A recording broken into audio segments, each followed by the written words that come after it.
नमो अरहन्ताणं नमो सिद्धाणं नमो आयिरेयाणं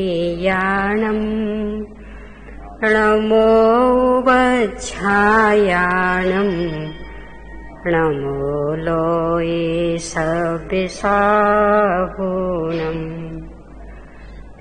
निज दोषे बस जड़ अथिर तन में रहा हूँ, पर मैं सदा थिर सचेतन ही रहा हूँ। अतएव तन बिन दशा शिव सौख पाने, सतदेव श्रुते गुरु नमन सुसमाधि पाने। सतदेव श्रुते गुरु नमन सुसमाधि पाने। संलेखना की पूर्व तैयारी कैसे करें, इस पर अपन चर्चा कर रहे हैं। सबसे पहले 5 बिंदुओं का निर्णय करना आवश्यक। ये चर्चा की कि अपन संपूर्ण पर पदार्थों से पूर्ण निरपेक्ष, अनादि अनंत सत्ता संपन्न, सभी संयोग अस्थिर, अशरण, असार और शरीर अशुचि का भंडार, रोगों का ही घर है, ये निर्णय करें। इसके बाद जो अपन ने प्रकरण प्रारंभ किया है वो ये कि ये जो निर्णय है, ये जो भाव भूमि है, जब तक अनुकूलताएं रहती हैं तब तक तो बनी रहती है, पर जैसे कुछ प्रतिकूलता आती और डामाडोल हो जाता है चित्त, तो कैसे उस समय स्थिर रहें, इसके लिए अपन ने चर्चा की है कि जब तक वो प्रतिकूल प्रसंग नहीं बना, उसके पहले अपने को और कुछ तैयारी करनी पड़ेगी।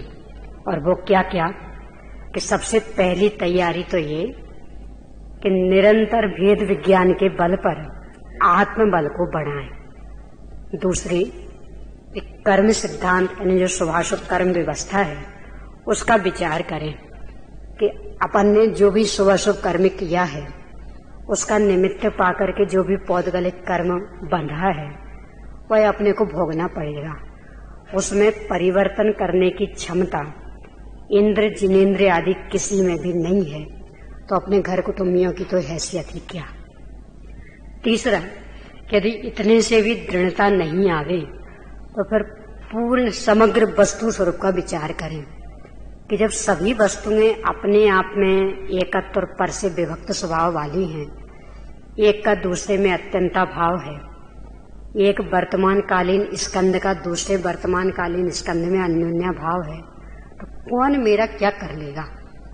और फिर सबसे बड़ी बात तो ये है कि जिस बीमारी को हम अपनी बीमारी मान रहे हैं वो तो हमारी बीमारी है ही नहीं, वो तो पूर्णतः शरीर का परिणमन है, और उस शरीर के परिणमन से शरीर को तो कोई सुख दुख है नहीं, क्योंकि उसमें तो सुख दुख वेदन करने की क्षमता ही नहीं है। अपने को जो उसको लेकर के सुख दुख जैसा लग रहा है, ये अपने मोहरागदेश परिणाम के कारण अपने को लग रहा। वास्तव में तो शरीर की कोई भी स्थिति अपने लिए रंज मात्र प्रभावित करने में सक्षम नहीं है, उसकी बीमारी अपनी बीमारी नहीं है। अपने अंदर तो यदि कोई बीमारी है तो ये जो पर की ओर आकृष्ट हो जाते, ये जो मोहरागदेश परिणाम हो जाते, स्वरूप लीन नहीं रह पाते, ये अपनी बीमारी, और इसके कारण अपन दुखी है। इसके कारण 4 गति 84 लाख योनियों में भटक रहे। तो यदि अपने को निरोग होना है तो इस बीमारी को मिटाने का उपाय करना है, और इसको मिटाने का उपाय मात्र एक ही कि स्वयं पर का भेद विज्ञान करके स्वरूप लीनता, ये निर्णय करें। इसके बाद चौथा बिंदु कि जो ये भौतिक संसाधन आज अपने को उपलब्ध हुए हैं, इनके प्रति का आकर्षण जब तक अपने अंदर चलता रहेगा, समझ लेना कि आत्मबल स्थायी नहीं रहेगा। वो कैसे कैसे, इस पर अपन चर्चा कर रहे थे। अपने को लगता है कि पहले तो इतनी मेडिसिन विकसित नहीं हुई थी, तो लोग भले असरण रहे होंगे, असहाय रहे होंगे, पर अब तो कितना कितना विकसित हो गया। तो अब कहाँ मरने के लिए अवसर, अब तो हर बीमारी का इलाज है, तो अब कहाँ दुखी होने के लिए अवसर।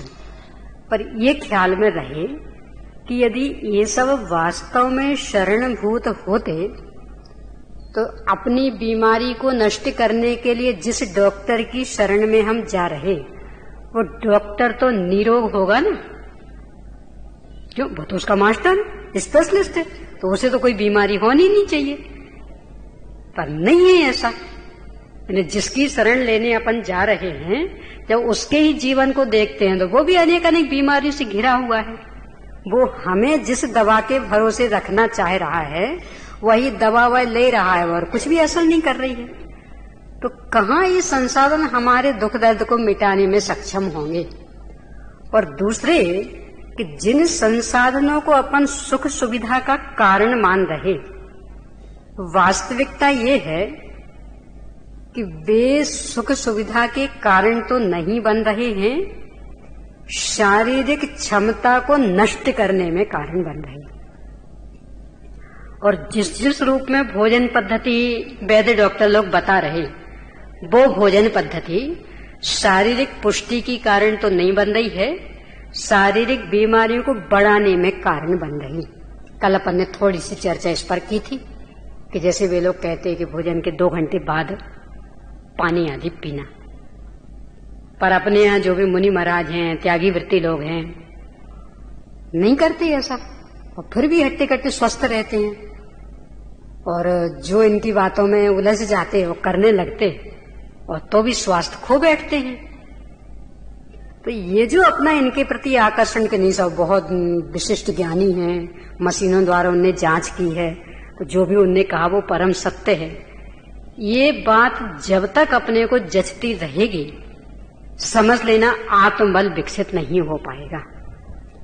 इसका दूसरा एक कारण और भी है, जो करणानुयोग पोषण, कि ये जो बात अपने को जच रही है ना, इसका मतलब अपने को संयम नहीं जच रहा, संयम स्वीकार नहीं है। यानी अपन संयम की विराधना कर रहे, क्योंकि उनने यही तो कहा ना कि नहीं साहब वो भोजन के 2 घंटे बाद भी पानी नहीं पिया और तत्काल ही पी लिया तो अस्वस्थ हो गए।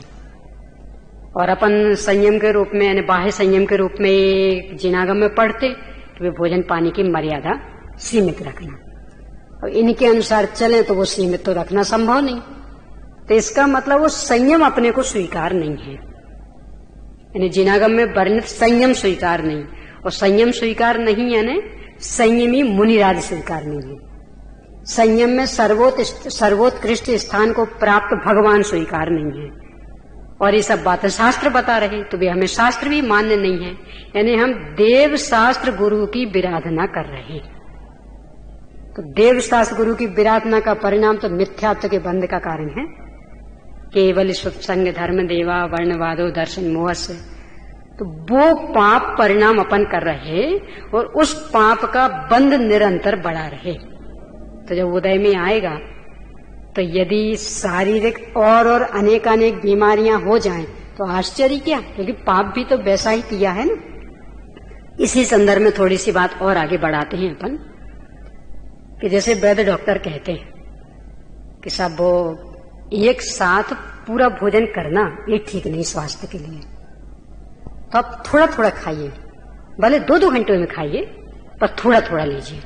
यानी पूरा एक साथ पेट भर लेना ये उचित नहीं है स्वास्थ्य के लिए। और अपन मानने को भी तैयार हो जाते कि हाँ बात ठीक है, पर ये भी पाप, पता कैसा पाप, संयम का विरोधी है।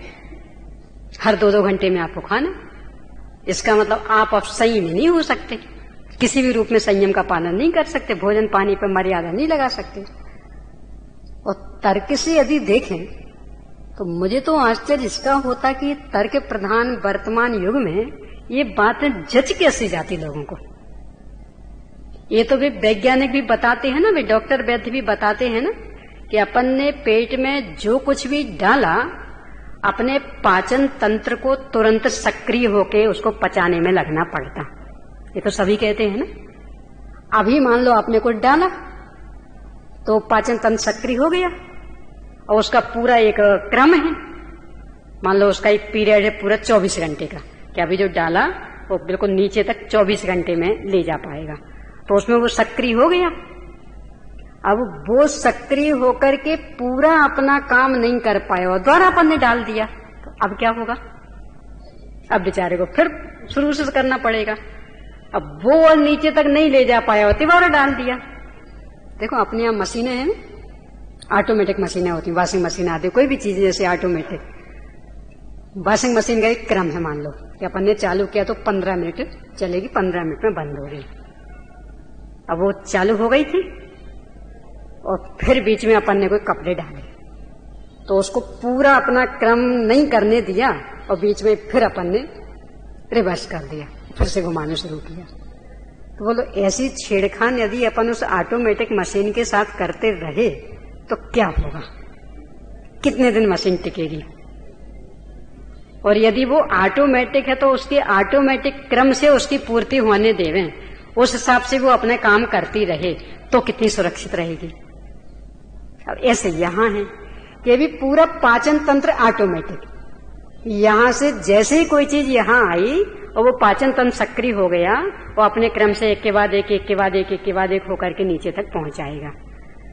अब वो पूरा हो नहीं पाया और फिर अपन ने डाल दिया, तो फिर उसको फिर से वो क्रिया करनी पड़ेगी। अब वो पूरा हो नहीं पाया, फिर अपन ने डाल दिया तो फिर से उसको वो क्रिया करनी पड़ेगी। तो ऐसे यदि एक काम पूरा किए बिना बार बार उसको ऊपर ऊपर का काम करना पड़े तो कितने दिन तक वो ठीक से काम कर पाएगा? विचार कर लें। मुझे तो कभी कभी बहुत आश्चर्य होता कि ये ना पढ़े लिखे तर्कशील लोग और इनको इतनी सी बात समझ में नहीं आती, और जबकि पाचन तंत्र का विधान क्या है ये पूरा पढ़ा है, स्कूलों में पूरा पढ़ाया जाता है कि इस प्रकार से पाचन तंत्र पूरा सक्रिय होता है। यानी जो भी अपनी ग्रंथियां हैं वो इतने घंटे बाद फिर दोबारा काम करने में सक्षम होती। यानी अपन ने भोजन चबाया तो लार ग्रंथि लार छोड़ चुकी, अब उसको कम से कम इतना विश्राम चाहिए, तब द्वारा वो लार छोड़ने में सक्रिय हो पाएगी। और यहाँ कहते नहीं हर 2-2 घंटे में भोजन डालो, तो हर 2-2 घंटे में उसको सक्रिय होना पड़ेगा कि नहीं होना पड़ेगा? तो कहां से वो ताकत लाएगी?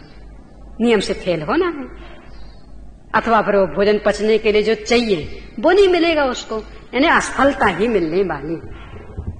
एक और भी इसके साथ अपने आयुर्वेद का एक विधान है कि आप भोजन पीजिए, और यानी रोटी तो पीजिए, खाइए नहीं, पिए, और पानी चबाएं,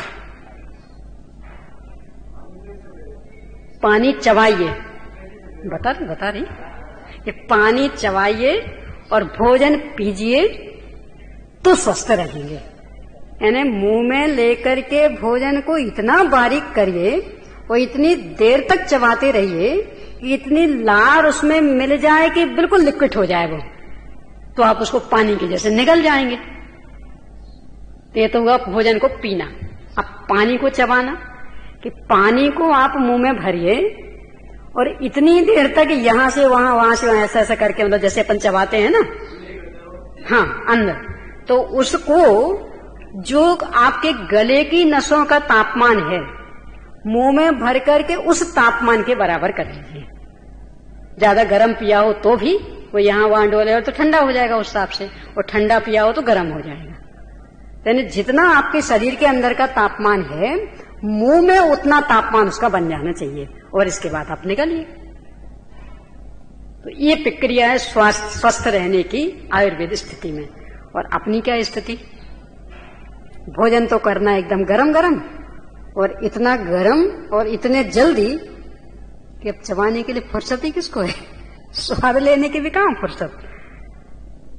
लिया ग्रास में, यानी इतने जल्दी के हो सकता उतनी शीघ्रता से और कोई दूसरा काम नहीं होता होगा। और उस गरम गरम भोजन के साथ में पानी चाहिए बिल्कुल ठंडा फ्रिज का। यानी यहाँ बाकी भोजन सब एकदम गरम गरम, यानी रोटी तो चाहिए हमें बिल्कुल तवा पर से उतरी हुई इतनी गरम, और उसके साथ ही पानी चाहिए बिल्कुल फ्रिज का। अब ये निरंतर जो ठंडा गरम चलेगा नसों के अंदर, तो क्या स्थिति बनेगी सोचो। इसको अपन ऐसा समझ सकते जो अपने पाइप आते हैं ना, क्या कहते हैं, तो पानी वगैरह लेने के प्लास्टिक के पाइप, क्या बोलते हैं, लेजम, कोई पाइप जो भी बोलते हो आप, मतलब समझ तो रहे ना, अपन नल वगैरह में लगा देते, दूर कहीं पानी ले जाना हो तो कोई लेजम बोलते, कोई पाइप बोलते, जो भी बोलते समझ गए ना। तो वो अपन 2 लेके आवे, मान लो 1-1 मीटर के 2 ले आए। एक को आपने रख लिया अंदर कमरे में और एक को डाल दिया छत पर। काम में दोनों को नहीं लिया, पर एक रख दिया अंदर कमरे में और एक डाल दिया छत पर। अब 1 वर्ष बाद उन दोनों पाइप को आप देखना, कौन टूटेगा जल्दी, कौन टूटेगा जल्दी? क्यों टूटा? काम में तो दोनों को नहीं लिया। कि वो जो उसके ऊपर शीत उष्ण का अंतर पड़ता रहा ना, दिन भर धूप में तपा, रात में ठंडा हुआ, फिर दिन भर धूप में तपा, फिर रात में ठंडा हुआ। तो ये जो प्राकृतिक वातावरण उसके ऊपर बदलता रहा, इसके कारण काम में नहीं लेने पर भी खराब हो जाएगा। और जो कमरे पे रहा उसका प्राकृतिक वातावरण उतना अधिक नहीं बदला तो वो सुरक्षित रहेगा। और अपनी आत्मा भी तो ऐसे ही है ना, वो पाइप जैसी। अब यहां भी अपन ऐसे ही वातावरण बदलते रहे कि 1 सेकंड पहले खूब गरम गरम चाय पी और 1 सेकंड बाद उसके ऊपर फ्रिज का ठंडा पानी पी लिया। 1 सेकंड पहले गरम गरम ग्रास खाया रोटी का और 1 सेकंड बाद ठंडा पानी पी लिया। क्या होगी उन आंतों की दशा? तो यदि वे आंतें जवाब दे दें तो इसमें आश्चर्य क्या है? अपन ने किया भी तो है ना उनके साथ ऐसा अन्याय। तो यदि वास्तव में अपने को स्वस्थ रखना है शरीर को, तो ये जो अपने प्रकृति प्रदत्त नियम, अपनी जो जैनाचार की पद्धति है, उसके अनुसार भोजन पानी करना सीखें। आपको लग सकता है, मेरे ऊपर आक्षेप भी आते कि सभी क्रियाकांड पर ज्यादा बल देते, लगे तो लगे, फिर क्या करें? जो यथार्थ है और जिसको अस्वीकार करने से अपने को संकटों का सामना करना पड़ रहा, तो वो खरगोश जैसी आंखें बंद करके बैठने से काम नहीं चलेगा। खरगोश जैसी आंखें बंद करके बैठने का तो पता होगा ना। जंगली खरगोश था, उसके पीछे शिकारी कुत्ते लग गए, बहुत दौड़ा जान बचाने के लिए, पर एकदम थक गया। आखिर शिकारी कुत्तों के तेज दौड़ उनके सामने कहां वो टिक सकता था, तो थक गया। सोचा अब क्या करना, कान उसके बड़े बड़े होते, तो एक जगह बैठ गया और कानों से अपनी आंखें ढक ली और सोचता है और हमें तो कुत्ते दिख नहीं रहे, तो इसका मतलब कुत्तों को मैं भी नहीं दिख रहा होऊंगा, और निश्चिंत होकर बैठ गया। क्या परिणाम निकला होगा? और आसानी से कुत्तों ने खा लिया। ऐसी अपनी स्थिति हो रही कि नहीं हमें तो ये स्वीकार नहीं, हमें तो ये विज्ञान स्वीकार। तो स्थिति क्या होगी कि जिन भोगों को अपन भोग रहे ऐसा लग रहा, वे भोग अपने शरीर को भोग के ले जाएंगे। यानी जिनको अपन कह रहे थे नहीं इनसे हम अच्छे रहेंगे, इनसे स्वस्थ रहेंगे, और उससे और अधिक शरीर में प्रतिकूलताएं आने वाली हैं, और फिर उनका सामना करना अपने को बहुत कठिन होगा। तो परिणामों में संकलेशता ना हो, ये सोचने के पहले संकलेशता के प्रसंग ही ना बन पाए, इस दिशा में अपन विचार क्यों नहीं कर लेते? और ये विचार तो हर दृष्टि से लाभदायक, क्योंकि जब भी कोई शरीर में बीमारी आएगी, दवाइयों के प्रति आपका आकर्षण है ही, स्वस्थ शुद्ध दवाएं मिलेंगी नहीं, तो अशुद्ध अवक्ष भक्षण की ओर आपकी दृष्टि जानी। और जो भी दवाइयां, जो भी जांच की स्थिति आजकल कोई सस्ती तो रह नहीं गई, तो उसके लिए फिर अन्याय नीति वाला पैसा भी चाहिए। क्या करें? न्याय नीति के बल पर डॉक्टरों की फीस देने की क्षमता किसी की है? यानी न्याय नीति से कमाया हो पैसा, इसके बल पर सब डॉक्टरों की फीस दे सके, क्योंकि 1000 तो पहले रखो तब तुमसे बात करेंगे, और फिर जो जांच में लगेगा वो अलग। तो इतना तो अन्याय नीति से ही कमाया जा सकता है, न्याय नीति से कमा के फीस चुकाने की क्षमता तो नहीं है। तो अन्याय नीति के लिए आश्रय मिलने वाला, यानी सभी पापों को सहारा इसके बल पे मिलेगा। और यदि अपन ने अपनी भोजन पानी आदि की पद्धति में सुधार कर लिया, तो कितने ही अवसर तो अपने आप टल जाएंगे। एक और अपनी जैनाचार पद्धति कि बाजार का कोई भी सामान बिना धोए काम में नहीं लिया जाता। अब आज अपन थोड़े सुकमाल हो गए, ज्यादा प्रमादी हो गए, ये सब कौन धोए, इतनी बढ़िया तो है, देखो तो कितने बढ़िया मसाले, कितना बढ़िया गेहूं, पहले तो टूटा टूटा भी आता था, अब तो बिल्कुल टूटा नहीं आता, तो अब क्या धोना? अरे वहां ना जाने किन किन का छुआ हुआ है, किन किन की छुई हुई होने से न जाने कितने कितने इन्फेक्शन वाले कीटाणु उसमें लगे होंगे, और बिना धोए यदि काम में लिया तो वो सारा इन्फेक्शन पेट में आएगा और बीमारियां फैलाएगा। और इससे भी बड़ी बात तो और दूसरी कि उस अनाज को अथवा उस धान्य को सुरक्षित रखने के लिए बुद्धि पूर्वक कीटनाशक दवाइयां उस पर डाली गई हैं, बुद्धि पूर्वक। नहीं तो सुरक्षित कैसे रहे वो? यानी अभी फसल आई है और साल भर उसको टिकाना है हम दुकानदार को, तो बुद्धि पूर्वक कीटनाशक दवाइयां डाली गई। आपने तो धोने में आलस किया, तो जो वो दवाइयां वहां उन कीड़ों को मारती ना, वो दवाइयां अंदर जाके जो बैक्टीरिया तुम्हारे शरीर को आवश्यक उनको मारेंगी वो, और फिर शरीर जर्जर हो जाए तो इसमें आश्चर्य क्या? क्योंकि खाया क्या है तुमने? जहर खाया है। वो कीटनाशक दवाइयां जो दाल में मिली थी, गेहूं में मिली थी, चावल में मिली थी, और बिना धोए खा ली। जब भी अपन धोते हैं ना, रगड़ रगड़ के वो निकलता, उसका तब पता लगता कि बिना धोए इतना सारा पेट में जा रहा। तो ये जो कीटनाशक दवाइयां आदि पड़ी हो, वो बिना धोए भोजन आदि लेने से और पेट में जा रही हैं, तो ये यदि शरीर को जर्जर कर देवे, अनेक प्रकार से बीमार बना देवे, तो इसमें आश्चर्य क्या? देखो, भौतिक परंपरा में अपन इतने रीच गए हैं कि अपने को जो जन्मजात इतनी स्वस्थ परंपराएं मिली थी, जो शुद्ध सात्विक संस्कार मिले थे, जो कि अपनी एक अनमोल धरोहर थी, क्योंकि ये पढ़ पढ़ करके कहीं नहीं मिल पा रही है अपने को, ये तो अपने पूर्वजों से ही अपने को मिली थी।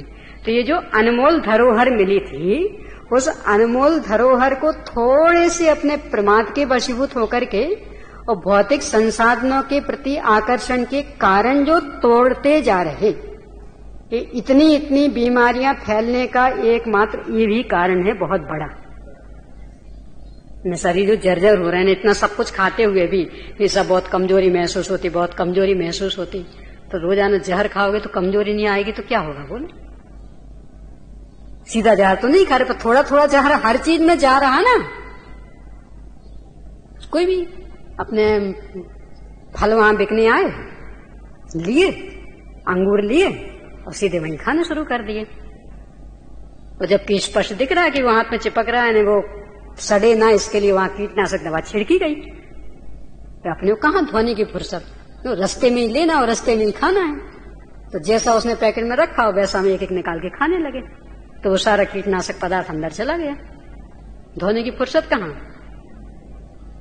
तो ये जो खा पी रहे हैं और जैनाचार को नष्ट कर रहे हैं, यानी छुआछूत की वजह से भी, और कीटनाशक दवाइयां जो तो अशुद्ध रहती नियम से, इसकी सजा अपने को ही भोगनी पड़ रही कि शारीरिक अस्वास्थ्य। ऐसा हर एक में लगा ना, कितना कितना बर्तन आदि भी है ना, अपने यहाँ की मर्यादा की भी राख से मानेंगे।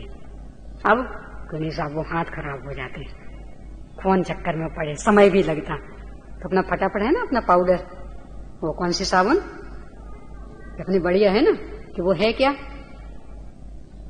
पूरी एंटीबायोटिक्स है, कीटाणुनाशक है। और आप कभी ऐसा मार्क करना कि आपने उससे जो बर्तन मांजे 3-3 4-4 बार भी धो लिए और फिर भी उसको ऐसा सूंघना, सूखने के बाद तो उसकी बांस आती कि नहीं आती? सर्फ से धोए हो तो सर्फ की भी, निरमा से धोए हो तो निरमा की भी, उसी पाउडर से धोए हो तो उसकी भी पूरी बांस आती। इसका मतलब क्या निकला कि उसमें अभी कुछ ना कुछ अंश विद्यमान है। अब उसमें जो आप भोजन पानी करेंगे तो वो सारा अंश पेट में जाएगा। और था कौन सा? वो कीटाणुनाशक था। तो वो अंदर शरीर में जो चाहिए कीटाणु, यानी जो शरीर को पुष्ट करने में कारण बन रहे, यदि वे उससे मर जाए तो इसमें आश्चर्य क्या है? आपने किया भी तो वही काम है ना। ऐसा हर एक में सोच लेंगे, यानी कितना कितना जहर अपन रोज के भोजन में, रोज के बर्तनों आदि के माध्यम से पेट में पहुंचा रहे। और फिर कहते सब इतना बढ़िया भोजन करते हैं, संतुलित भोजन करते हैं, और फिर भी जब देखो तब कमजोरी बनी रहती। तो क्यों ना बनी रहे? आप उस पुष्टि को नष्ट करने वाला भोजन कर रहे हैं तो बनेगी बनेगी। तो यदि ऐसी स्थिति का सामना नहीं करना है तो जो अपने मूल जैनाचार की पद्धति है, चरणानियों की पद्धतियां, और जो अपने को विरासत में मिली है अपने बुजुर्गों से, थोड़े से अपने प्रमाद के पीछे अथवा इन भौतिक चकाचौंध के पीछे उनको खंडित करने का प्रयास ना करें तो बहुत बड़ी समस्या से बच जाएंगे अपन। ऐसी भोजन पानी में और भी अमर्यादित भोजन आदि भी, तो उसमें पौष्टिकता रंच मात्र रह ही नहीं जाती। अपने जैन धर्म के हिसाब से तो तिरस्घात अभक्ष में आ गया, पर वैसे भी देखें तो उस पदार्थ में जो पौष्टिकता थी, काफी लंबे समय तक रखे रहने से उसकी पौष्टिकता खंडित हो गई।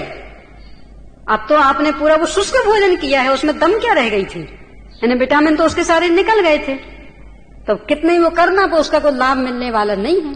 और यदि जैनाचार पद्धति से किया होता तो वो सारे विटामिन उसमें मिलते, तो जो भी आप खाते उससे पेट भरता, आराम से शरीर को पुष्टि मिलती। यानी जैनाचार में पूरा निष्कर्ष इसका ये मेरे कहने का कि जैनाचार में जो भी अपने को बुजुर्गों से अपनी विरासत में मिले हैं, उनको ऐसी हंसी खेल में बातों बातों में उड़ाने का प्रयास ना करें। उसके पीछे बहुत बड़े वैज्ञानिक कारण हैं अपने शरीर को स्वस्थ रखने के लिए। तो उनको अपना करके अपन ना जाने कितने भयंकर संकटों से तो अपने आप बच सकते हैं। ऐसे वस्त्र आदि की भी शुद्धि, ये तो सभी कहते वैज्ञानिक लोग भी कि वस्त्र आदि में अनेक अनेक संक्रामक लग जाते हैं। तो अपन कहीं से भी आए, आराम से बाजार से आए हैं, भूख लग रही, ज्यादा हुआ तो हाथ पर धो भी लेंगे, नहीं तो उसकी भी क्या आवश्यकता। अब तो जूते पहने पहने ही सारा करना है ना, चप्पल पहने पहने सारा करना, कौन खोले, कौन कष्ट उठाए।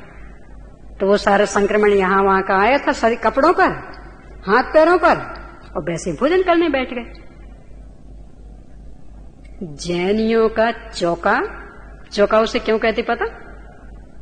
द्रव्य क्षेत्र काल भाव चार की शुद्धि, ने चार की शुद्धि के कारण उसका नाम पड़ा चौका। द्रव्य की शुद्धि, क्षेत्र की शुद्धि, काल की शुद्धि और भाव की शुद्धि। यानी जो अपन सामग्री भक्षण कर रहे वो पूरी शुद्ध होनी चाहिए। जहाँ बैठ करके अपन भक्षण कर रहे वो पूरी शुद्ध होना चाहिए, वो जगह पूरी शुद्ध होनी चाहिए, इन्फेक्शन रहित होनी चाहिए। जिस समय अपन भक्षण कर रहे वो काल भी बिल्कुल शुद्ध होना चाहिए। शुद्ध होना चाहिए ना, सूर्य की किरणों में कहते हैं ना वैज्ञानिक लोग, जो अल्ट्रा वायु किरणें रहती तो उससे वातावरण निर्जंतुक रहता, और रात में अथवा शाम और एकदम सुबह वो अल्ट्रा वायु किरणें नहीं है तो भोजन दोष वाला बन जाएगा। तो अपने यहाँ दिन में भोजन का विधान क्यों कि उस समय सूर्य की किरणों से अपने आप ही वातावरण निर्जंतुक है, तो आप भोजन करेंगे तो उसमें कोई बाधा आने वाली नहीं है। और अपने तो ऐसी स्थिति बन गई मकानों की भी कि दिन में भी रात ही फैली रहे, यानी अल्ट्रावायु किरणें अंदर कमरे तक आ सके, इसके लिए अवसर ही ना रहे। तो सोचो ऐसे काल में भोजन करेंगे, ऐसे क्षेत्र में बैठ के भोजन करेंगे तो क्या स्थिति बनेगी। और भाव, बस भाग दौड़ की जिंदगी, शांति से बैठ करके भोजन करने की फुर्सत किसको है। कभी तीव्र क्रोध में भटक लग रहे हैं, तो कभी मान में, तो कभी माया में, तो कभी लोभ में। इन सब अशुद्ध स्थितियों में भोजन करेंगे तो अंदर जाके जहर होने वाला है, उसका कोई लाभ मिलने वाला नहीं। और द्रव्य क्षेत्र काल भाव की शुद्धि पूर्वक भोजन करेंगे तो बिल्कुल सीधा सच्चा सरल भोजन भी हो, यानी जिसमें कोई घी दूध दही आदि महंगी चीजें नहीं भी हों, तो भी वो शरीर को लगेगा और उससे शरीर पुष्ट होगा। ये शुद्धि अपन नहीं रख पाते। ऑपरेशन थिएटर की जो शुद्धि होती ना, वहां आप जूते पहन के जा सकते ऑपरेशन थिएटर में, ये ऐसे कपड़े पहन के जा सकते कि नहीं, सब यहाँ वो नहीं चलेगा। यहाँ तो जो वो कौन से कपड़े कहलाते सर्टिलाइज वही चलेंगे और बाकी नहीं। अपना भोजनालय भी वही है ऑपरेशन थिएटर। वहां तो ऑपरेशन थिएटर में ये कुछ अंश खुला होगा, यहाँ तो पूरा का पूरा सब कुछ मुंह से जाना है। तो ऑपरेशन थिएटर की जो शुद्धि थी वह शुद्धि चाहिए पूरी अपने भोजनालय में और पूरे भोजन करने वाले के। पर अपने को तो ढोंग लगता है, बस यही करते रहे। अब भोजन करना तो कपड़े बदलो, ढोंग लगता है, दकियानुसीपना लगता है। दकियानुसीपना नहीं है, शारीरिक स्वास्थ्य की दृष्टि से अत्यंत अनिवार्य शर्त। यदि आपको इन्फेक्शन से बचना है तो एक वस्त्र शुद्धि बहुत आवश्यक, और वस्त्र शुद्धि भी ऐसे चाहे जिस वस्त्र की शुद्धि नहीं, क्योंकि जो कभी शुद्ध होते ही नहीं उनको शुद्ध करने से क्या होने वाला। तो उसमें तो वो सूती वस्त्र कि जो शुद्ध हो सकते हैं, तो उस संबंधी शुद्धि ही आवश्यक है भोजन आदि की स्थिति में। भोजन बनाने वाले के, भोजन करने वाले के, वो अपने तो कुछ भी नहीं चलते, वो बल्कि ये करने वाले ढोंगी लगते हैं, दकियानुसी लगते हैं। यानी कोई बाजार से आके वस्त्र कपड़े बदल ले वे और फिर भोजन करें, कैसे नहीं? आज के जमाने में ऐसा करते। कोई लैट्रिन बाथरूम से आके कपड़े बदले भोजन करने के लिए, कैसे लोग हैं? अरे पहले खुले में जाते थे, लेकिन अब तो बिल्कुल फ्लश में है, उसमें कहाँ गंदगी है? कह रहे उसमें और ज्यादा गंदगी है, क्योंकि पहले तो खुले में रहता था ना, तो वो खुले में सारे कीटाणु उड़ जाया करते थे। अब तो वो सारे वहीं अंदर बैठे हैं, और नीचे से ऊपर आने में देर कितनी लगनी? एक परमाणु तीव्र गति से गमन करे तो 14 राजू गमन कर जाता है। आपका वो फ्लश का सेफ्टी टैंक कितने नीचे है? 1 किलोमीटर भी नीचे तो नहीं है। तो वहां से वो गंदगी, पूरा रिजेक्टेड माल के कीटाणु यदि ऊपर तक आ जाएं और आपके पूरे शरीर में लग जाएं, कपड़ों में लग जाएं, तो उसमें आश्चर्य क्या है? पर यदि उस वस्त्र को उतार करके कोई और भोजन आदि करना चाहे तो अपने को दकियानुसी लगता है, अंधविश्वासी लगता है, रूढ़िवादी लगता है। ये रूढ़िवादी नहीं है, स्वास्थ्य के लिए भी बहुत अनिवार्य और अहिंसक जीवन के लिए भी अनिवार्य, क्योंकि वहां के जो कीटाणु हैं, वहां के जो परमाणु हैं, वहां के जो बैक्टीरिया हैं, वो आपके भोजन के वातावरण को बर्दाश्त नहीं कर पाएंगे। तो उनकी सुरक्षा के लिए आवश्यक है कि यहाँ के वस्त्र अलग हों और वहां के वस्त्र अलग हों। और पहले अपने बुजुर्ग लोग करते भी थे, तो उससे उनको लाभ भी मिलता था। आज जितनी अपने घरों में अन्य क्षेत्र में साफ सफाई है, रोजाना फर्श अपने वाशिंग पाउडर आदि से धुले, हर तरह से रोजाना कपड़े अपने धुले अच्छे से, पहले लोग ऐसा करते थे? कितनी गंदगी रही आती थी, और फिर भी उनको इन्फेक्शन क्यों नहीं होते थे? चाहे जहां से नालियां बहती रहे, मतलब कितनी कितनी गंदगी, अभी भी अपन गांव में जाके देखें तो सब दिखता है ना, और फिर भी कोई उनको इन्फेक्शन वाली बीमारियां नहीं होती थी। महीनों महीनों कभी एक आध बार सोडा से कपड़े धुल गए तो धुल गए, अन्यथा कहाँ रोज की साबुन रखी थी। ऐसे अपने नहाने में भी कभी महीनों महीनों में एक आध बार लगा ली तो लगा ली, तो कहाँ उपलब्ध होती थी। और आज अपन रोज साबुन से नहाएं, रोज कपड़ों में साबुन लगे, रोज फर्श आदि साबुन सोडा से धुले, और फिर भी इन्फेक्शन। इतनी सफाई से रह रहे, फिर भी सबसे अधिक बीमारियां इन्फेक्शन वाली। इसका कारण क्या? ये जो बाहर का इन्फेक्शन था वो तो पहले भी अपने शरीर पर ज्यादा असर नहीं करता था, ये अंदर का इन्फेक्शन ज्यादा असर करता था, और अपने बुजुर्ग उस अंदर के इन्फेक्शन से बचे रहते थे। अपन उससे बच नहीं पा रहे, तो बाहर इतनी साफ सफाई रखने के बाद भी जहां के तहां और उससे भी ज्यादा बदतर स्थिति होती जा रही। यानी जितने अधिक इन्फेक्शन से बचने के लिए सब करते, और इन्फेक्शन उतना अधिक फैलता जा रहा। तो ये भी एक तैयारी आवश्यक है, यदि अपने को शरीर को स्वस्थ रखना है, इसके माध्यम से कुछ आत्म साधना करनी है, तो इसको पूरा क्रियाकांड, पूरा अंधविश्वास कह करके उड़ाने का प्रयास नहीं करना। अब थोड़ी सी पानी पर चर्चा कर लें। पानी का एक प्रश्न भी है। पानी के संदर्भ में भी वैज्ञानिक संसाधनों से बहुत अपन आकर्षित हो गए। ये सब जो मिनरल वाटर स्वच्छ, अरे स्वच्छ, जो वो कह रहे स्वच्छ है, शुद्ध है, वे ही ये भी तो कह रहे हैं ना कि प्लास्टिक में रखी हुई कोई भी चीज खाने पीने लायक नहीं है, क्योंकि प्लास्टिक ऐसी एक प्रकार की गैस, उस गैस का नाम भी आता है, आप लोग किसी को ख्याल में है? पेपर में निकला भी था, भूल गई मैं नाम। तो वो ऐसी गैस उसमें से निकलती कि उसमें जो भी पदार्थ रखा होगा वो उसमें मिलेगी तो पूरा पदार्थ जहर हो जाएगा। अब वो मिनरल वाटर किसमें रखा रहता? सोचो कितना शुद्ध है वो, कितना पवित्र है, कितना अच्छा है। यानी हमेशा प्लास्टिक में उसको कैद रखना रहना, और जिस समय भरा होगा उस समय भले निर्जंतुक हो, पर अपने जैन धर्म के हिसाब से तो अंतर मुहूर्त में ही, अंतर मुहूर्त के बाद वो जंतु वाला हो जाना है ना। उबला हुआ भी भरे तो 24 घंटे बाद हो जाना है, पर नहीं साहब अभी तो बिल्कुल शुद्ध है ना, बिल्कुल निर्जंतुक, और उस निर्जंतुकता के बहाने अपने चल रहा है सारे कीटाणु को पिए जा रहे हैं, मारे जा रहे हैं, ये सब पेट में जा रहे हैं। तो यदि अपने को वास्तविक शारीरिक स्वास्थ्य भी चाहिए है तो इन सब संसाधनों की चकाचौंध से हर कीमत पर बचना पड़ेगा। और जो अपना जैनाचार है उसको अंधविश्वास कह करके, दकियानुसीपना कह करके ऐसे बातों बातों में उड़ाने का प्रयास ना करें, उसकी गंभीरता पर इस पक्ष को लेकर के भी विचार करें कि पहले इतना वातावरण बाहर का गंदा होने पर भी मात्र इन सब के बल पर ही अपने बुजुर्ग पीढ़ियों ने स्वास्थ्य लाभ किया है। बाहर का वातावरण तो काफी कुछ गंदा था, बहुत अधिक गंदा था, पर मात्र जो ये सावधानियां थी इसके बल पर स्वास्थ्य लाभ किया। तो यदि हमें भी शारीरिक स्वास्थ्य का मर्यादा क्या, तत्काल का छना हुआ पानी, वो भी ऐसे वैसे नहीं, सिंगल कपड़े से नहीं, दोहरा कपड़ा होना चाहिए, और दोहरा कपड़ा भी पतला नहीं चलेगा, इतना मोटा चाहिए कि उसको आप सूर्य के सामने ऐसा फैलाएं तो सीधा सूर्य ना दिखे, इतना मोटा हो, और वो भी दोहरा, सिंगल नहीं, एक कहरा नहीं।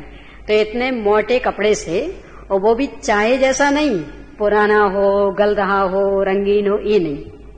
क्यों? क्योंकि रंगीन कपड़े में तो स्वयं में ही अशुद्धि रहती है। वो जो कलर है ना, भले अपने को लग रहा है कि वो छूट नहीं रहा, बिल्कुल पक्का कलर है, पर बिल्कुल ही न छूटता हो, ये तो कभी संभव ही नहीं है। कितना ही पक्का कलर हो, ये जो ऐसे पक्के कलर हो ना, ऐसा बिल्कुल इतना डार्क कलर हो, अब इसका ही जहां वो सियन की जोड़ होगी ना, उसको ऐसा फैला के देखना और बाकी जगह देखना एक जैसा रहता। तो इसका मतलब क्या निकला कि वो नियम से छूट रहा है निरंतर, भले इतना नहीं छूट रहा कि आपको सीधा पानी में दिख जाए, इतना डार्क कलर, काला कलर भी है ना। अब इसके भी जहां वो सियन है ना, जहां जुड़ाव है, उसको थोड़ा सा ऐसा फैला के देखना और बाकी में देखना, तो बाकी में लाइटनेस आ जाती है और वहां डार्कनेस बनी रहती। इसका मतलब वो निरंतर निकल रहा है वो कलर, तो वो धीरे धीरे धीरे धीरे पानी में उतरता रहता, और वो होता है एकदम जहर। ये कलर ऐसे जहरीले कि इसके बल पे शरीर छूट सकता, प्राणांत हो सकता, इसकी एक पुड़िया खा ले तो पूरा अनंत नाम सत्य हो सकता, इतने जहरीले हैं। तो इसलिए पानी छानने के लिए कभी भी रंगीन कपड़ों का उपयोग करना ही नहीं। और गले सड़े कपड़े तो उनमें अब छानने की क्षमता कहाँ रह गई, तो वे कहाँ छान पाएंगे। और छन्नी आदि, देखो गहराई से विचार करना, ये जो अपना कपड़ा होता है ना, खास करके सूती कपड़ा, उसकी एक विशेषता होती है कि जैसे ही वो गीला होगा तो उसका रेशा फैल जाता है, तो फैल जाने के कारण एक से दूसरा रेशा एकदम टच हो जाएगा, यानी एकदम डस जाएगा, तो उससे कोई भी चीज जल्दी नहीं गिर पाएगी नीचे, वो वहां रुकेगी तो छनेगी, तो छनी हुई चीज नीचे गिरेगी। और जो प्लास्टिक की छन्नियां आदि अपने कपड़े से भी ज्यादा बारीक क्यों ना हो, तो भी उनमें बीच में छेद रहेगा और माल सीधा ऐसे कैसे गिर जाएगा,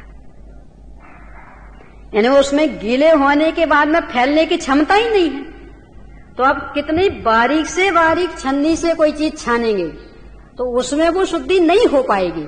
और पतले से पतले कपड़े से भी छाने, दूध वगैरह के काम में ज्यादा आजकल आने लगा ना, तो एक आप पतले कपड़े से दूध छानना और एक बहुत बारीक छन्नी से दूध छानना, और फिर उन दोनों दूध छने हुए दूधों में अंतर देखना, क्योंकि वो पतला भी कपड़ा होगा ना, तो भी जैसे वो गीला होगा उसका रेशा फैल जाएगा, तो एक से दूसरे के बीच में गैप नहीं रहेगा, यानी चीज वहां टिकेगी और फिर छन के धीरे धीरे उतरेगी। और प्लास्टिक आदि की छन्नी हुई तो उसमें टिकने के लिए अवसर नहीं, तो जैसे ही आप डालेंगे वो सीधा नीचे गिर जाएगा, तो वो छनेगी ही नहीं। ये जो गाय के केस वगैरह आते हैं, ये प्लास्टिक की छन्नी से निकल जाते, कपड़े से नहीं निकल पाते, पतले से पतले कपड़े से भी। तो एक तो इस पर विचार करें कि कोई भी चीज यदि आपको छाननी है तो छानने के लिए कभी भी किसी भी रूप में प्लास्टिक का उपयोग ना करें, कि नहीं सब बहुत बारीक छन्नी, कितनी ही बारीक छन्नी हो आपका, उतने ही बारीक कपड़े से वो हमेशा बारीक छन्नी बदतर ही निकलेगी, अच्छी कभी नहीं निकलेगी। तो छानने के लिए हमेशा कपड़ा ही प्रयोग में लें। पानी छानने के लिए तो खासकर मोटा कपड़ा, वो भी दोहरा, तो दोहरे कपड़े से छना हुआ पानी मात्र 48 मिनट तक निर्जंतुक होगा। निर्जंतुक यानी वो त्रस जीव नहीं होंगे, एक इंद्रिय जीव तो फिर भी रहते हैं, पर वो इतने हानिकारक भी नहीं होते शरीर को, तो त्रस जीव नहीं होते।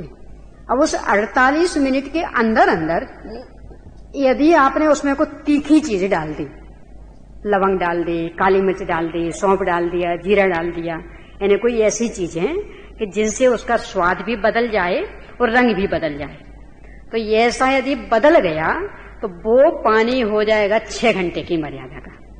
यानी 6 घंटे तक उसमें त्रस्त जीव पैदा नहीं होंगे। पर कब कि वो 48 मिनट के अंदर अंदर उसका रंग और स्वाद बदल जाए, तो इसके बाद बदले तो नहीं। यानी जो चीज आपने डाली है वो इतनी मात्रा में डलनी चाहिए कि 48 मिनट के अंदर अंदर उसका रंग और स्वाद बदल जाए, तब कहीं वो 6 घंटे तक टिकेगा। अब ऐसे ही दूसरा कि यदि उसको सामान्य सा कुनकुना गर्म किया, यानी इतना गर्म कि जिसको अपन आसानी से छू सकें, तो भी उसकी मर्यादा 6 घंटे की, यानी 6 घंटे तक वो टिक सकता। अब इसके बाद यदि इतना गर्म कर लिया कि अपन आसानी से छूने में समर्थ ना हो, मतलब उंगली डाल तो हाथ जलने लगे, बाहर से छुए तो हाथ जलने लगे, तो इतना गर्म यदि किया तो उसकी मर्यादा होगी 12 घंटे की, यानी 12 घंटे तक वो निर्जंतुक बना रहेगा। और यदि आपने बहुत अच्छे से उबाल लिया, यानी खूब अच्छा 5-6 बार ऐसा खोल गया, उबल गया, तो उसकी मर्यादा है 24 घंटे की, यानी 24 घंटे तक वो पूर्ण निर्जंतुक रहेगा। अब इसमें एक और विशेषता कि जैसे ही पानी की मर्यादा पूरी होगी, इसके बाद इनमें इस तरह के जहरीले समूर्छन जीव पैदा होने लगते कि जो छानने के बाद भी निकलने वाले नहीं। तो मर्यादा के बाहर का पानी फिर किसी भी काम का नहीं रहता। यानी वो जो बिना छना पानी रखा था ना, उसको तो आप छान के द्वारा काम में ले सकते हैं, पर ये जो मर्यादित पानी आपने कर लिया, तो इसको द्वारा फिर छान करके काम में लेने के लिए भी कहीं अवसर नहीं। तो ये तो कीटाणुओं की वजह से, और दूसरा अपने यहाँ आरंभ परिग्रह की वजह से भी, कि जो भी आपने उसको मर्यादित किया, कुछ ना कुछ आरंभ परिग्रह करना पड़ा। यदि आग से तपा के किया, उबाल के किया, तो खूब भरपूर आग जलानी पड़ी, और कोई भी चीज डाल के किया तो वो भी डाली गई। तो एक बार आरंभ परिग्रह कर चुके, अब द्वारा यदि उसे काम में लेना चाहते हैं तो तीव्र तृष्णा के बिना संभव नहीं है। तीव्र आसक्ति उसके प्रति होगी, और तीव्र आपका प्रमाद का भाव, यानी आपको काम में कितनी चीज आनी है ये विवेक आपके नहीं है। और ऐसे अविवेकी को विशुद्धि लब्धि जगने के लिए अवसर नहीं है। क्यों? लोक में क्या होता है? हाँ, उसमें भी ये है कि असत्य अनुष्ठान में भी यदि वास्तव में वो असत्य अनुष्ठान है, तो भी अहिंसा का पालन तो अपन कर ही सकते हैं। यानी कुएं नहीं है, अपने आसपास कोई नदी नहीं है, कोई नाला नहीं है, इसलिए जहां से पानी लिया वहीं उन जीवों को छोड़ने की व्यवस्था तो अपने पास नहीं है। ये तो असत्य अनुष्ठान, वो मजबूरी हुई। यानी या तो आप बता रही मैं, या तो आप जयपुर छोड़ के चले जाओ, जहां व्यवस्था हो वहां रहने लगे, पर वो भी सत्य अनुष्ठान कहाँ रहा, क्योंकि जहां जाएंगे वहां भी कुछ वर्षों बाद वही स्थिति बनने वाली। जब अपन जयपुर में आए थे तब तो ऐसी स्थिति नहीं थी, अब हो गई। अब और कहीं जाएंगे तो वहां भी 2-4 साल तक वो कुएं आदि मिलेंगे, इसके बाद वहां भी वही स्थिति बन जाने वाली। यानी सब जगह ही पानी का स्तर तो नीचे पहुंचता जा रहा ना, तो ये स्थान से स्थानांतर कब तक करते रहेंगे, कहां तक संभव है। तो अब इसमें दूसरा उपाय ये है कि जो भी अपने पास साधन उपलब्ध है उसमें अपन जितनी अहिंसा बन सकती उतनी का तो निर्वाह कर सकते ना। कि आपके पास मान लो नल का पानी उपलब्ध है, तो वो नल ये थोड़ी आपको कहता है कि नहीं आप इकहरी थैली ही बांध के पानी छान के पिए हैं। यानी इसमें आप एक तो थैली बांध के छाने ही ना। सुनना जरा ध्यान से, आज बात थोड़ी अपनी क्रियाकांड की ओर ही ज्यादा है, पर काफी गहराई से विचार नहीं है, अहिंसा धर्म के पालन के लिए और शारीरिक स्वास्थ्य के लिए भी। तो मात्र थैली बांध के छानना क्यों नहीं, उसके पीछे 2 कारण। एक तो ये कि आप थैली बांधेंगे तब कैसी भी थैली बांधें, किन्हीं ना किन्हीं अंशों में नल के ऊपर से पानी नियम से गिरना ही गिरना है, पक्का समझना। क्योंकि आप जब भी थैली बांध के रखेंगे तो ये विवेक नहीं रखने वाले कि बस इतनी ही नल की टोटी घुमाओ कि जिससे बस इतनी पतली धार बने, फटाक से जल्दी से घुमानी है। अब उतना तो वो थैली सहन करने वाली नहीं है, तो नियम से उसके ऊपर से निकलेगा किसी न किसी रूप में, तो वो पूरा अनछना ही रहना, एक बात। और दूसरी बात कि वो पानी पूरा निकल जाने के बाद आप तत्काल उस थैली को छोड़ने वाले नहीं। तो जो वो उसमें जीव हैं उनको आपने फांसी के फंदे पर लटका के रखा। जब तक वो थैली बंधी रही ना, तो वे बेचारे जी फांसी के फंदे पर लटके हैं। सोचो, आपको तो यदि कभी स्वप्न में भी फांसी के फंदे पर लटकाने का मिल जाए कि नहीं, इनको फांसी चढ़नी, तो कैसा लगता।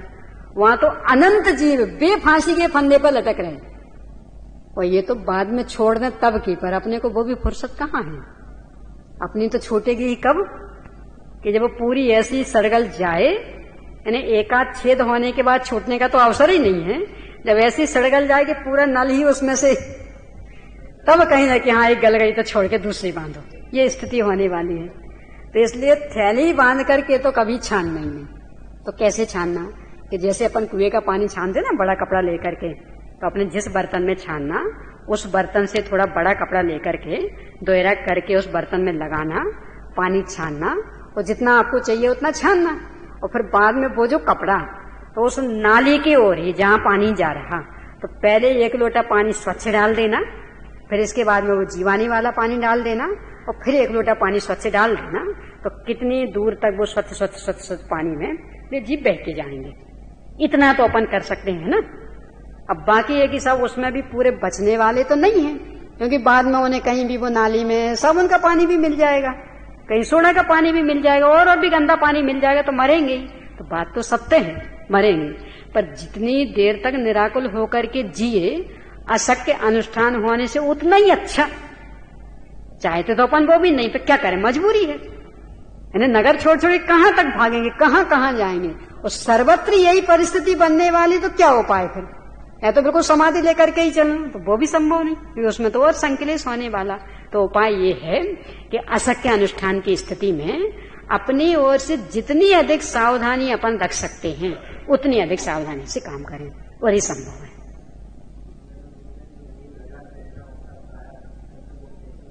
हाँ, यदि आपने थैली बांध के रखी, तो वो तो वास्तव में उस कलेवर में से निकला हुआ पानी काम में ले रहे। यानी अभी 1 घंटे पहले आपने पानी छाना था, तो थैली वैसी की वैसी बंधी रहने दी। और गर्मी के दिनों में तो बहुत जल्दी सूख जाती वो थैली, तो वो जीव सारे वहीं सूख गए। यानी वो लाशें सारी वहां विद्यमान, क्योंकि उसमें 30 जीव थे, तो लाशें सारी वहां विद्यमान। अब उन लाशों पर से जब अगला पानी आप निकालेंगे, तो लाशों पर से गुजर के आएगा। सोचो क्या ले रहे हो काम में। यानी ऐसे तो एक मरी हुई चींटी छू जाए नहीं साहब, वो हाथ धोएंगे, और वहां तो लाशों पर से निकल के आ रहा पानी।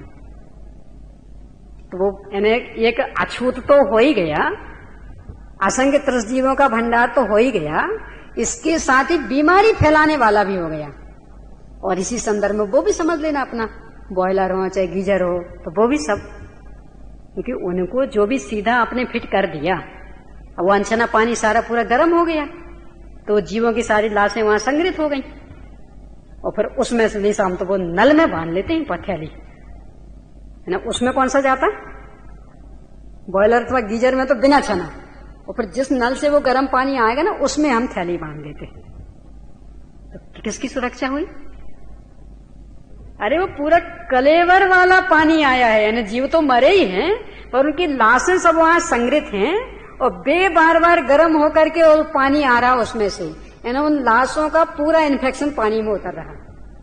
इसको तो आप इस दृष्टि से भी विचार कर सकते हैं कि पहले जब ये साबुन सोडा आदि नहीं था नहाने के लिए, तो भी चर्म रोग कम होते थे।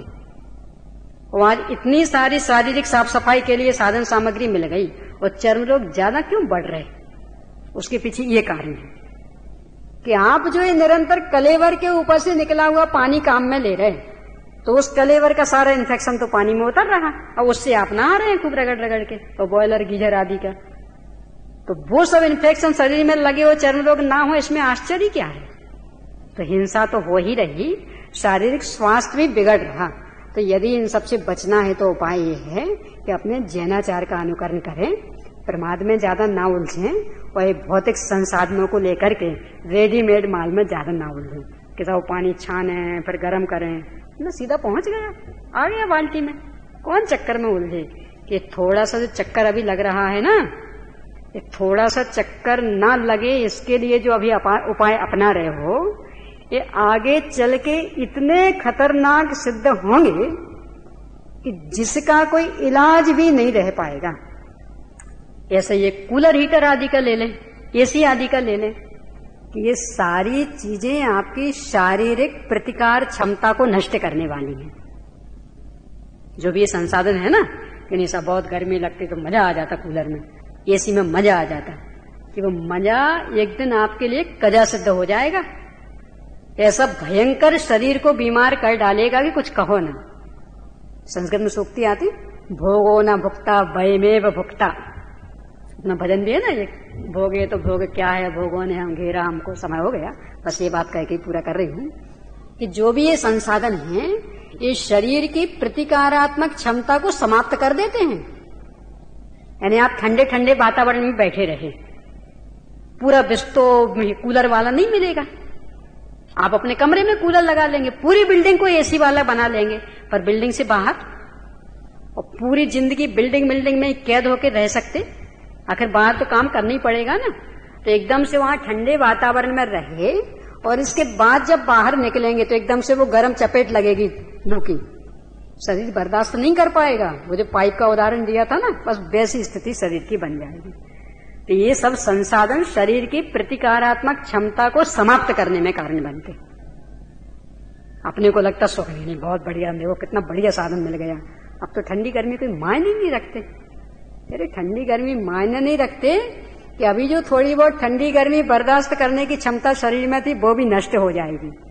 यानी अब आप नहीं निकल पाएंगे खुली हवा में। अब आपको खुली हवा में शुद्ध ऑक्सीजन लेने के लिए कहीं कोई अवसर नहीं रह पाएगा। वहीं कैद होकर के रहो, वही 24 घंटे की अशुद्ध हवा में रहो, और उसमें रहेंगे तो क्या स्थिति बनेगी, विचार कर लेना।